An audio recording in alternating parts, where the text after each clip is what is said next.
ದಯಮಾಡಿ ನನ್ನ ಮಾತು ಕೇಳಿ. ವಿಷ್ಣು ಇಲ್ಲಿಗೆ ಬಂದೇ ಬರುತ್ತಾರೆ.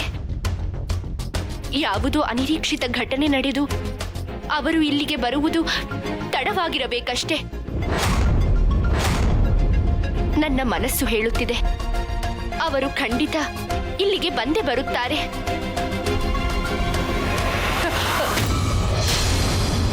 ಅಪ್ಪಾಜಿ, ನಾನು ಯಾವುದರ ಮೇಲೆ ಬೇಕಾದರೂ ಪ್ರಮಾಣ ಮಾಡಿ ಹೇಳಬಲ್ಲೆ. ವಿಷ್ಣು ಎಂದಿಗೂ ಸುಳ್ಳು ಹೇಳುವುದಿಲ್ಲ ಅಪ್ಪಾಜಿ.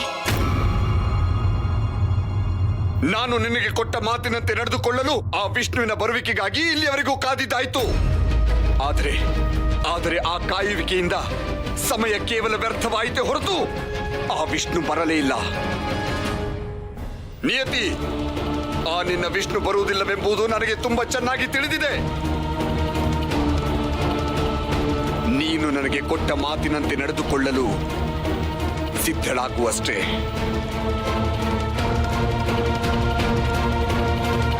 ಅಪ್ಪಾಜಿ, ಅಪ್ಪಾಜಿ, ಅಪ್ಪಾಜಿ!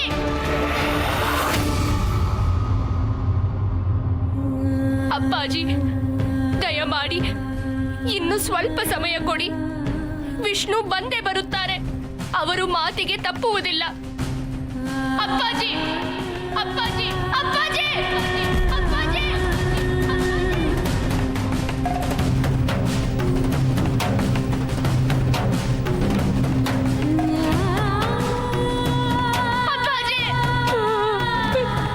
ಅಪ್ಪಾಜಿ, ದಯಮಾಡಿ ಬಾಗಿಲನ್ನು ತೆಗೆಯಿರಿ ಅಪ್ಪಾಜಿ. ಅಪ್ಪಾಜಿ, ಇಷ್ಟೊಂದು ಕಠೋರ ಹೃದಯದವರಾಗಬೇಡಿ ಅಪ್ಪಾಜಿ. ಅಪ್ಪಾಜಿ, ಅಪ್ಪಾಜಿ!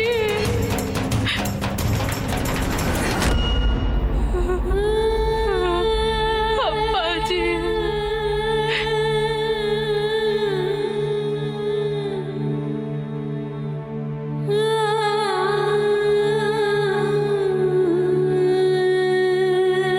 ಮಾತೆ, ನನ್ನನ್ನು ರಕ್ಷಿಸು ಪ್ರಭುವೇ, ನನ್ನನ್ನು ರಕ್ಷಿಸು. ಓಂ ನಮೋ ನಾರಾಯಣಾಯ. ನನ್ನನ್ನು ರಕ್ಷಿಸು ಪ್ರಭುವೇ, ನನ್ನನ್ನು ರಕ್ಷಿಸು. ಓಂ ನಮೋ ನಾರಾಯಣಾಯ.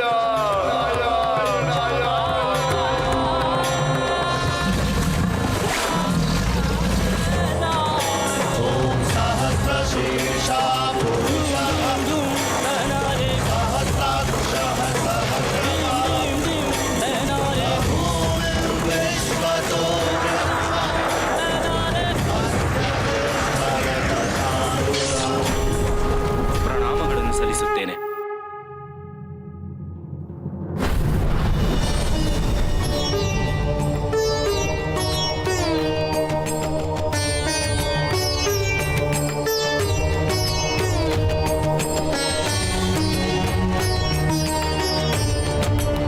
ಮಹಾವಿಷ್ಣು ದೇವನಿಗೆ ನಮೋ ನಮಃ. ಕರುಣಾಸಾಗರ, ಪುರುಷೋತ್ತಮ, ಭಕ್ತವತ್ಸಲ, ನನ್ನ ಮೊರೆ ಕೇಳಿ ದೂರದ ವೈಕುಂಠದಿಂದ ಗರುಡನನ್ನೇರಿ ಧಾವಿಸಿ ಬಂದೆಯ. ಮಹಾಮಹಿಮ, ಸರಿಯಾದ ಸಮಯಕ್ಕೆ ಬಂದು ಈ ಭಕ್ತನ ಪ್ರಾಣ ಉಳಿಸಿದೆಯಾ. ದೇವ, ನಿನಗೆ ಅನಂತಾನಂತ ವಂದನೆಗಳು. ಇಂದ್ರದ್ಯುಮ್ನ ಮಹಾರಾಜ, ಭಕ್ತನು ಮೊರೆ ಇಟ್ಟಾಗ ಅವನ ಸಂಕಷ್ಟವನ್ನು ಪರಿಹರಿಸುವುದು ನನ್ನ ಮೊದಲ ಕರ್ತವ್ಯ. ನಿಮ್ಮ ಶಾಪ ವಿಮೋಚನೆಯಾಯಿತಲ್ಲ, ನೀವಿನ್ನು ನಿಶ್ಚಿಂತೆಯಿಂದ ಇರಬಹುದು. ನಿಮಗೆ ಮಂಗಳವಾಗಲಿ. ಹೌದು ಕರುಣಾಸಾಗರ, ನಾನು ಧ್ಯಾನದಲ್ಲಿ ಮೈಮರೆತು ಮಹರ್ಷಿ ಅಗಸ್ತ್ಯರ ಆಗಮನವನ್ನು ನಿರ್ಲಕ್ಷಿಸಿ ಅವರ ಶಾಪದಿಂದ ಆನೆಯಾಗಿ ಜನಿಸಿದೆ. ಅವರೇ ಹೇಳಿದಂತೆ ಶಾಪ ವಿಮೋಚನೆ ಈಗ ನಿಮ್ಮಿಂದ ಆಯಿತು. ನಿಮಗೆ ಅನಂತಾನಂತ ವಂದನೆಗಳು.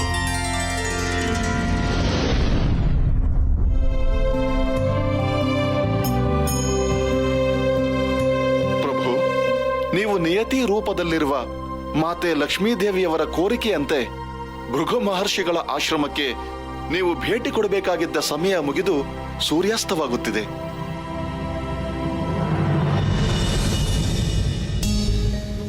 ಅದನ್ನು ನಾನು ಬಲ್ಲೆ ಗರುಡದೇವ. ನೀನೀಗ ತೆರಳು. ನಾನು ಮತ್ತೊಮ್ಮೆ ಸಾಮಾನ್ಯ ರೂಪದಲ್ಲಿ ದೇವಿಯ ಬಳಿ ತೆರಳುತ್ತೇನೆ.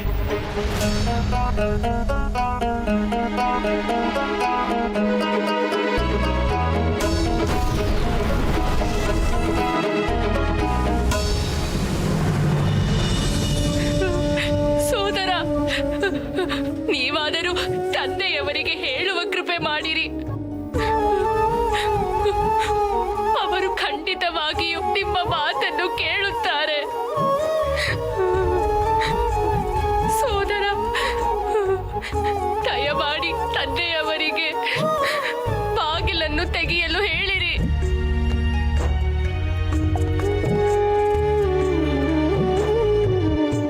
ವಿಷ್ಣು ಸಮಯಕ್ಕೆ ಸರಿಯಾಗಿ ಬಾರದಿರುವುದಕ್ಕೆ ಯಾವುದೋ ಮಹತ್ತರವಾದ ಕಾರಣವಿರುತ್ತದೆ.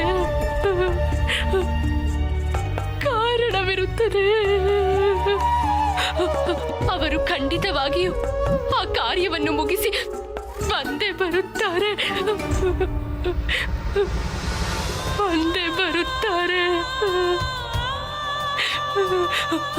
ದಯಮಾಡಿ ತಂದೆಯವರಿಗೆ ಹೇಳಿರಿ. ಸೋದರ,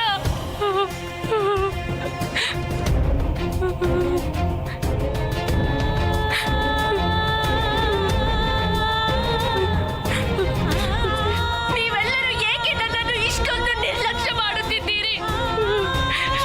ನಾನೇನು ಅಪರಾಧ ಮಾಡಿದ್ದೇನೆಂದು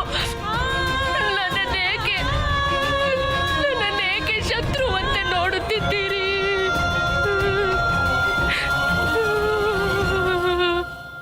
ಅದನ್ನು ತಿಳಿಯಬೇಕೇ ನಿಯತಿ? ಹಾಗಾದರೆ ಗಮನವಿಟ್ಟು ಕೇಳು. ಹಿಂದೆ ದಾನವರಿಗೂ ದೇವತೆಗಳಿಗೂ ಘೋರ ಯುದ್ಧ ನಡೆಯಿತು. ಆ ಯುದ್ಧದಲ್ಲಿ ಗಾಯಗೊಂಡ ದಾನವರ ಚಿಕಿತ್ಸೆಗಾಗಿ ಈ ನಿನ್ನ ಸಹೋದರ ಸಂಜೀವಿನಿಯನ್ನು ತರಲು ಕೈಲಾಸ ಪರ್ವತಕ್ಕೆ ಹೋಗಬೇಕಾಯಿತು.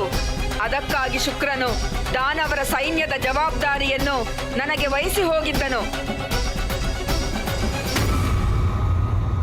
ಮಾತೆಯ ಮಾರ್ಗದರ್ಶನದಲ್ಲಿ ದಾನವರು ದೇವತೆಗಳನ್ನು ಸೋಲಿಸತೊಡಗಿದರು. ಇನ್ನು ದಾನವರನ್ನು ಗೆಲ್ಲಲಾಗುವುದಿಲ್ಲ ಎಂಬುದನ್ನು ತಿಳಿದು ಆ ದೇವತಾ ಪಕ್ಷಪಾತಿ ವಿಷ್ಣು ಮಾಡಿದ ಕುತಂತ್ರವೇನು ಗೊತ್ತೇ?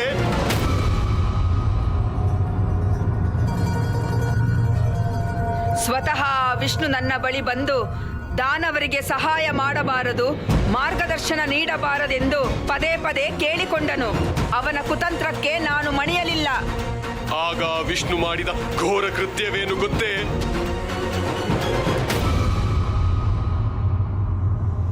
ನಮ್ಮ ಮಾತೆಯ ಕೊರಳನ್ನು ಸುದರ್ಶನ ಚಕ್ರದಿಂದ ಸಂಹರಿಸಿದ.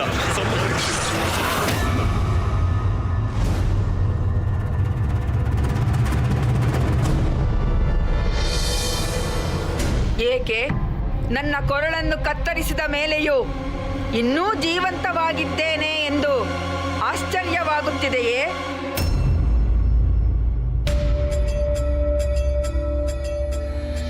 ನಿನ್ನ ತಂದೆಯ ತಪಶ್ಶಕ್ತಿ ನನ್ನನ್ನು ಬದುಕಿಸಿತು.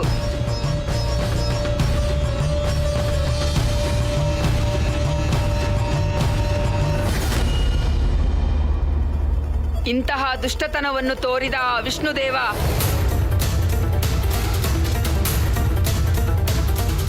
ನಿನ್ನ ಈ ಸೋದರನಿಗೆ ಎಂತಹ ಅನ್ಯಾಯ ಮಾಡಿದನು ಗೊತ್ತೇ? ದೇವತೆಗಳ ಗುರುವಾಗಲು ಎಲ್ಲ ಸಾಮರ್ಥ್ಯವನ್ನು ಹೊಂದಿದ್ದರೂ ಕೋಪಿಷ್ಟ ಎಂಬ ಒಂದೇ ಒಂದು ಕಾರಣದಿಂದ ಪದವಿಯನ್ನು ತಪ್ಪಿಸಿದ. ಅಷ್ಟೇ ಅಲ್ಲ, ನಮ್ಮ ಅಪ್ಪಾಜಿಯ ಜ್ಞಾನ ತಪಶಕ್ತಿಯ ಬಗ್ಗೆ ಯಾವಾಗಲೂ ಅಸೂಯೆ ಪಡುತ್ತಿದ್ದ ಆ ಅಂಗೀರಸ ಮುನಿಯ ಪುತ್ರ ಬೃಹಸ್ಪತಿಯನ್ನು ದೇವತೆಗಳ ಗುರುವನ್ನಾಗಿಸಿದ. ಈ ರೀತಿ ನಮ್ಮ ಕುಟುಂಬದ ಒಬ್ಬೊಬ್ಬರ ಮೇಲೂ ಕುತಂತ್ರ ನಡೆಸುತ್ತಿರುವ ಆ ವಿಷ್ಣುದೇವ ನಮಗೆ ಶತ್ರುವಲ್ಲದೆ ಮತ್ತೇನು? ನಮ್ಮೆಲ್ಲರನ್ನು ವಂಚಿಸಿದ ಮೇಲೆ ಈಗ ವಿಷ್ಣುವಿನ ಗುರಿ ನೀನು ನಿಯತಿ, ನೀನು ನೀನು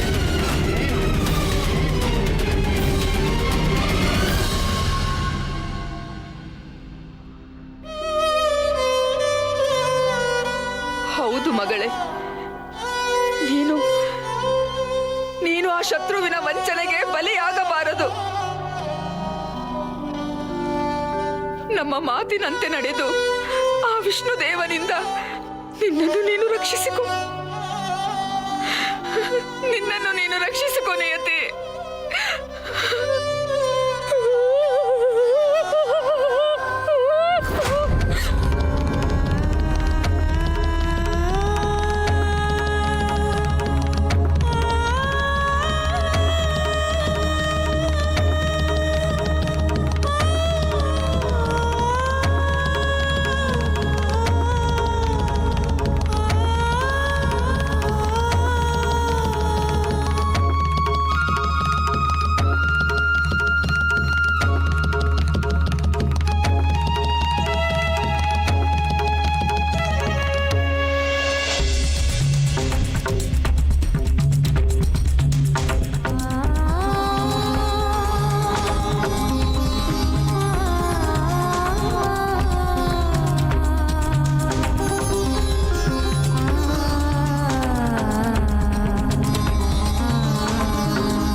ವಿಷ್ಣು, ನಿನ್ನ ಕುರಿತು ನಾನು ಕೇಳಿದ ಮಾತುಗಳೆಲ್ಲ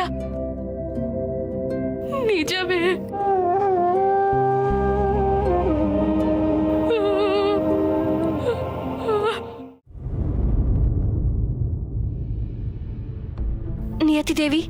ನಿಯತಿದೇವಿ, ನಾನು ಶಿವಾಂಗಿ, ನಿಮಗೆ ರಕ್ಷಣಾ ವಿದ್ಯೆ ಹೇಳಿಕೊಡಲು ನೇಮಕವಾಗಿರುವವಳು. ನಾನು ನಿಮ್ಮೊಂದಿಗೆ ಮಾತನಾಡಬೇಕಾಗಿದೆ. ಬಾಗಿಲು ತೆಗೆಯಿರಿ ನಿಯತಿದೇವಿ, ಬಾಗಿಲು ತೆಗೆಯಿರಿ. ನಿಯತಿದೇವಿ, ನಾನು ನಂಬಿದ ವಿಷ್ಣುವೇ ನನ್ನ ನಂಬಿಕೆಗೆ ದ್ರೋಹ ಮಾಡಿದ ಮೇಲೆ ಮತ್ತಿನ್ಯಾರನ್ನು ನಾನು ನಂಬಲಿ? ಒಂದು ತೋಚದಂತಾಗಿದೆ ನನಗೆ. ನಿಯತಿ,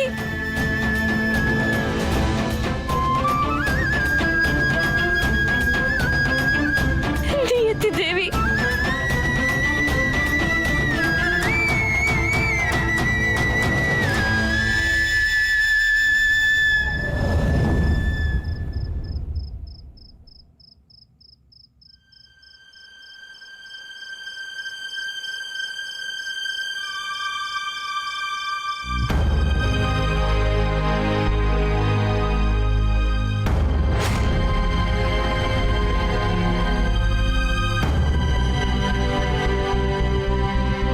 ದೇವಿ ನಿಯತಿ, ಯಾರಿದ್ದೀರಿ? ನಾನು ವಿಷ್ಣು ಬಂದಿದ್ದೇನೆ. ದೇವಿ ನಿಯತಿ,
ಮಾತನಾಡಬೇಕಾದ ಸಮಯ ಮುಗಿದಿದೆ.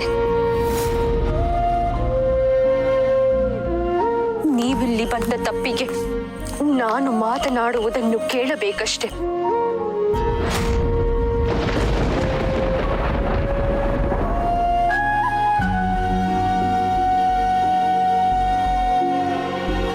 ನೀವು ನನಗೆ ಕೊಟ್ಟ ವಚನವನ್ನು ಮುರಿದಿರಿ.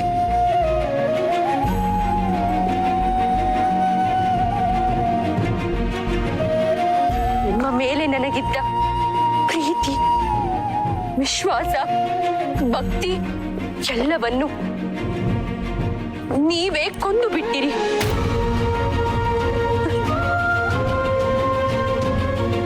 ಈ ಆಶ್ರಮಕ್ಕೆ ನಿಗದಿಯಾದ ಸಮಯಕ್ಕೆ ಬಾರದೆ ನನ್ನ ತಂದೆ, ತಾಯಿ, ಸಹೋದರ ಎಲ್ಲರನ್ನೂ ಅವಮಾನ ಮಾಡಿಬಿಟ್ಟಿರಿ.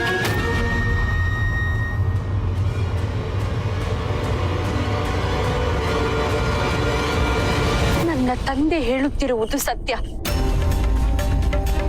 ಆ ವಿಷ್ಣು ಬೇರೆಯಲ್ಲ, ನೀವು ಬೇರೆಯಲ್ಲ.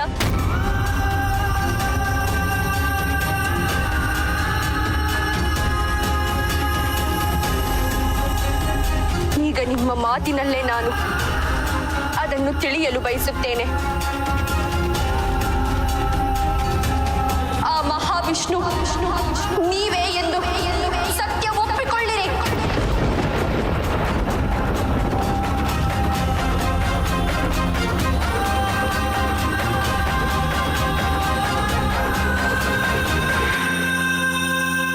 ದೇವಿ, ನಾನೇ ನಿಮಗೆ ಹೇಳಬೇಕೆಂದಿದ್ದ ವಿಷಯವನ್ನು ಭೃಗು ಮಹರ್ಷಿಗಳು ನಿಮಗೆ ತಿಳಿಸಿದ್ದಾರೆ. ನಿಜ ನಿಜ ನಿಜ, ಆ ಮಹಾವಿಷ್ಣು ಬೇರೆಯಲ್ಲ.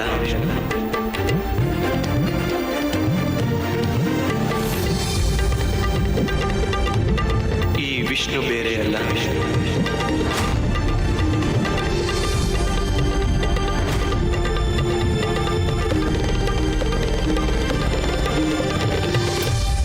ಮಹಾವಿಷ್ಣು, ಈ ವಿಷ್ಣು ಇಬ್ಬರು ಒಬ್ಬರೇ ಅನ್ನುವುದು ಎಷ್ಟು ಸತ್ಯವೋ,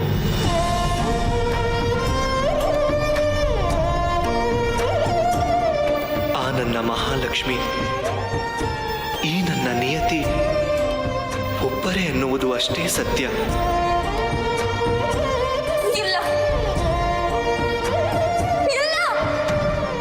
ಹೌದು, ಆ ಮಹಾಲಕ್ಷ್ಮಿಯೇ ಈ ನಿಯತಿ, ಈ ನಿಯತಿಯೇ ಆ ಮಹಾಲಕ್ಷ್ಮಿ.